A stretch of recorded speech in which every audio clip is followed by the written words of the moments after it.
Querido, depois de quase 2 meses, nós estamos aqui novamente, aleluias, amém, glória a Deus, estamos aqui, infelizmente, diante da situação que o nosso Brasil está vivendo, temos que tomar algumas precauções, mas nós acreditamos que o Deus que servimos é muito maior, amém? Nós acreditamos na intervenção de Deus, acreditamos na intervenção do Senhor em tudo aquilo que está acontecendo, amém? Você que está acompanhando aí pela internet, quiser abrir sua Bíblia, Neemias capítulo 6, aonde está Neemias? Perto do livro de Esther, antes do livro de Salmos, antes do livro de Jó. Trazer uma palavra ao seu coração. Vamos acompanhar o versículo 1. Vocês estão bem atrás? Está tranquilo? Tá bom? Ouvindo Sambalate, não tem a ver com samba, mas é bem parecido.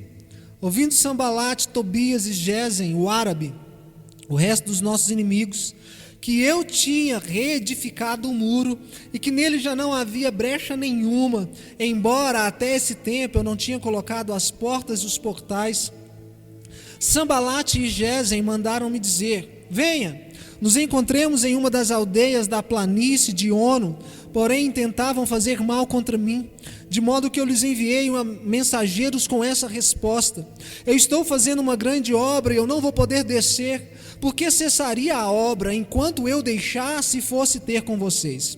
4 vezes me enviaram a mesma mensagem e cada vez eu lhes dei a mesma resposta. Então Sambalate, pela 5ª vez, me enviou o seu moço com uma carta aberta em sua mão, na qual estava escrito: entre as gentes se ouviu. E Gesem, que são 2 pessoas, tá? Sambalate e Gesem são 2 pessoas que estavam se opondo à reconstrução dos muros.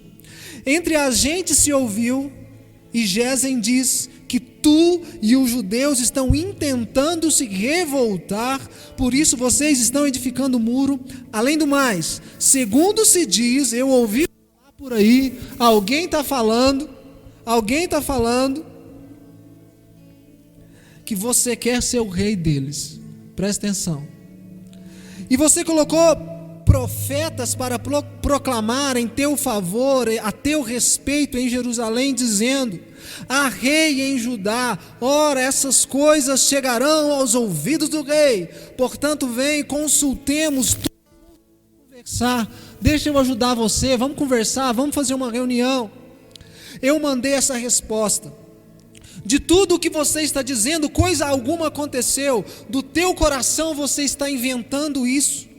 Todos eles procuravam colocar medo, pensando: as suas mãos ficarão fracas demais para a obra, e não acabará-se a obra. Agora, ó Deus, fortalece as minhas mãos. Certo dia eu fui à casa de Semaías, filho de Delaías, sabe, o filho de Metabel, que estava trancado em sua casa. E ele me disse: olha, vamos nos encontrar na casa de Deus, dentro do templo. Vamos fechar as portas do templo, porque eles irão matar você de noite. Se esconda. Porém eu disse: um homem como eu fugiria? E quem há como eu que entre no templo para salvar a minha vida? Eu usaria de pretexto isso. De maneira nenhuma eu entrarei lá.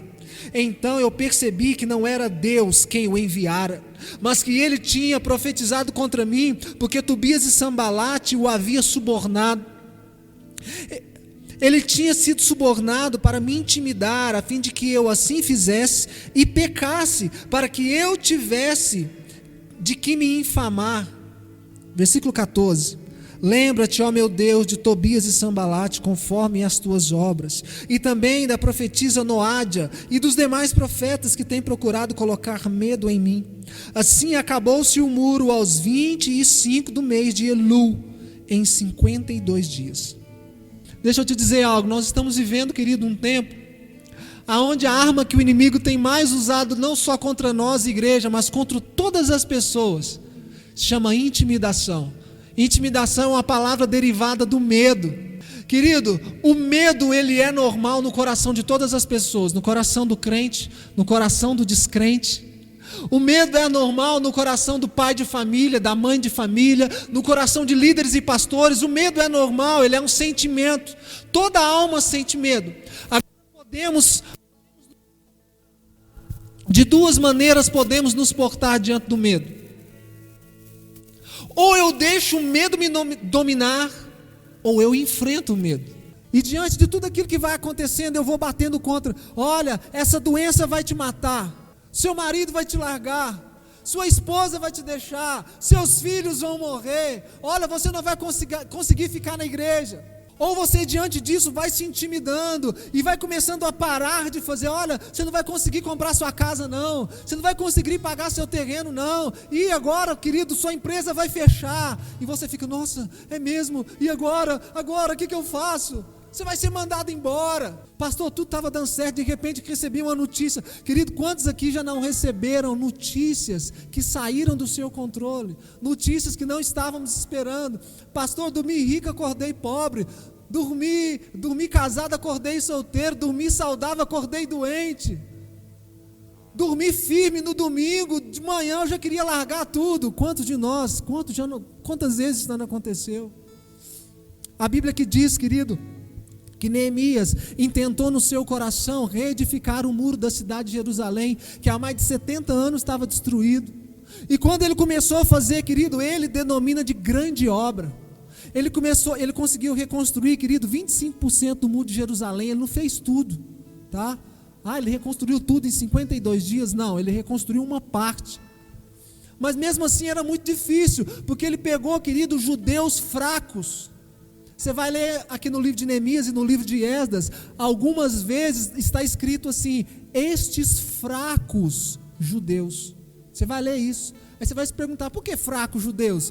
Porque os judeus que tinham habilidades, que tinham dons, que tinham muita capacidade, que tinham saúde, que eram novos, eles estavam na Babilônia. Nabucodonosor só deixou ficar em Jerusalém aqueles que não causavam problema.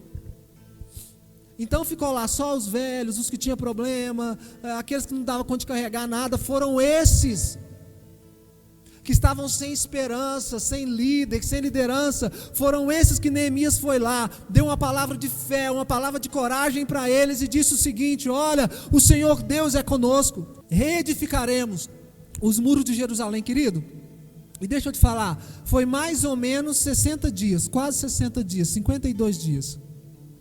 Aqueles muros serão reconstruídos em 52 dias. Querido, era uma obra, querido, quase que impossível. Como que se levanta um muro de uma cidade para fechá-la contra o inimigo em 60 dias? Querido, não era com tijolo, não era com cimento, era muro que era levantado com pedras, tinha que carregar as pedras e levantar o muro. E não era um muro igual ao da sua casa, eram muralhas levantadas com pedras. Pense os fracos judeus, pessoas de idade, que estavam lá desesperançados, pegando essas pedras e levantando a muralha. Você já deve ter visto muito em filme antigo, aquelas muralhas enormes. Quando Tobias e Sanbalat ficou sabendo que aquelas muralhas estavam sendo edificadas, eles começaram a fazer tudo para que aquela obra parasse, para que as mãos daquele que estava à frente, que no caso era Neemias e Esdras, aquela obra parasse. E querido, o tempo todo, se você ler na sua casa o capítulo 6, ele vai tentar colocar pessoas infiltradas lá, para colocar as pessoas ouvindo palavras que pudesse desanimar o coração delas. É tipo assim, eu estou aqui no louvor, né, e de repente eu me infiltro aqui dentro com palavras malignas do inferno e começo a falar: já trabalhei demais com louvor, Daniel. Povo sem compromisso, não chega na hora. Música é difícil demais de trabalhar, cara. Não, eu estou na igreja, tem o quê? Você sabe, 20 anos, cara. Aí ele que está com o coração cheio de esperança, cara, eu vou fazer, eu vou acontecer, Deus vai curar essa nação. Aí ele chega lá na casa dele e já fica assim: o Wes está certo, cara. Nossa, o Marco tem 7 horas, o cara chegou 8h15, velho. Aí eu estou infiltrado aqui para enfraquecer a mão e o coração do Daniel. Querido, preste atenção, grave isso no seu coração, grave essa frase: você está aonde está por causa das pessoas que você ouve. Quem você decide ouvir vai mostrar onde você vai chegar. Eva decidiu escutar a serpente. Para onde ela foi? Ela decidiu escutar a pessoa errada. Sansão decidiu escutar a voz errada. O que aconteceu com ele? Perdeu os olhos, perdeu o cabelo. Se você decide escutar pessoas, querido, que te colocam para cima, pessoas que estão falando para você, vai dar certo, o Senhor é contigo, vai ser difícil sim, mas o Senhor é com você. Se você decide, querido, ouvir, é muito importante você primeiro ouvir Deus, mas Deus também fala através das pessoas. E não pense no seu coração em algum momento o seguinte, falar assim, pastor, mas ele é da igreja, ela é da igreja. Querido, deixa eu te falar, você viu que Neemias, ele percebeu no meio do processo, ele falou assim, eu percebi depois da 5ª mensagem, que aquela pessoa que estava trazendo mensagem para mim não era enviada de Deus. Então até mesmo dentro da igreja tem pessoas para desanimar você, intimidar você, infiltrar e fazer com que o seu coração derreta de medo. O inimigo, Satanás, querido, ele quer boicotar todos os seus planos e projetos, familiares, financeiros, ministeriais, profissionais. Todos. O inimigo quer boicotar tudo aquilo que você empenhar a fazer. Tudo. Querido, nós estamos vivendo no nosso país, para mim, o maior boicote político, o maior, que nós já vimos nos últimos 100 anos. Alguém tentando governar e pessoas, querido, colocando todo mundo ouvindo, intimidando. 1 milhão de pessoas morreram. E isso vai entrando na sua cabeça, vai entrando no seu coração. Isso põe medo em você, isso intimida você, te faz ficar trancado. Não estou falando que você não tem que passar álcool em gel, que você não tem que usar máscara. Eu estou falando que você não deve ficar paralisado. Não levar a mensagem de fé, querido, nesse momento não é hora de você falar de caos. Às vezes uma mensagem da igreja, uma mensagem que fala de Deus, a gente não consegue mandar para os nossos contatos, mas se chegar lá no seu WhatsApp, morreu mais 300 pessoas, mais 2.500 ficaram infectados, você manda rapidinho para todos os seus contatos e grupos. Nos tornamos profetas do caos, e não profetas de bênção.